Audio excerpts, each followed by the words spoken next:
გამარჯობა, მე გიორგი ვარ და მოდი დღეს ერთად გავხსნათ ახალი Samsung Galaxy S26 Ultra, რომლის გლობალური პრეზენტაცია სულ რამდენიმე საათის წინ გაიმართა. ხუთი Samsung-ის სტილში, შავი და მინიმალისტური Ultra წარწერითაა.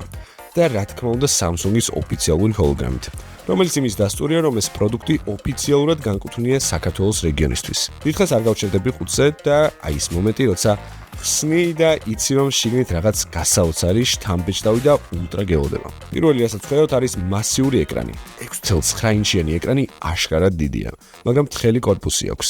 გვერდებზე ღილაკებით სასიამოვნოდ იგრძნობა. ფერსაც შეეხება Samsung-მა შემოგთავაზა ახალი იასამნის ფერი, რომელიც ლამაზად გამოიყურება და ჩემი აზრით მოახლოებულ გაზაფხულს ძალიან მოუხდება. სმარტფონი 214 გრამია და საკმაოდ კომფორტულად ჩნდება ხელში. კუთხეები S24-ის შემდეგ ნელ-ნელა მომრგვალდა.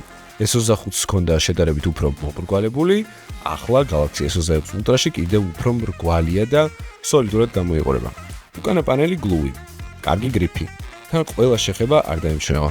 ნამდვილი OCD-ის სამოთხე. კამერის მოდული რომ შევაფასოთ, აქ ხედავთ 4 კამერის სისტემას, რომლებიც სხვადასხვა დანიშნულებისთვის გამოიყენება. თუმცა უფრო მეტ ინფორმაციას დეტალურ განხილვაში გაგიზიარებთ. USB-C 3 და 2 პორტი ქვედა ნაწილში, დინამიკების გრილები სუფთაა, S Pen სლოტი ადგილზეა, რაც Ultra-სთვის აუცილებელი და დამახასიათებელი მთავარი ელემენტია. ნაზად კი გამოიყურება, მაგრამ კორპუსი IP68 სტანდარტის დაცვით არის აწყობილი.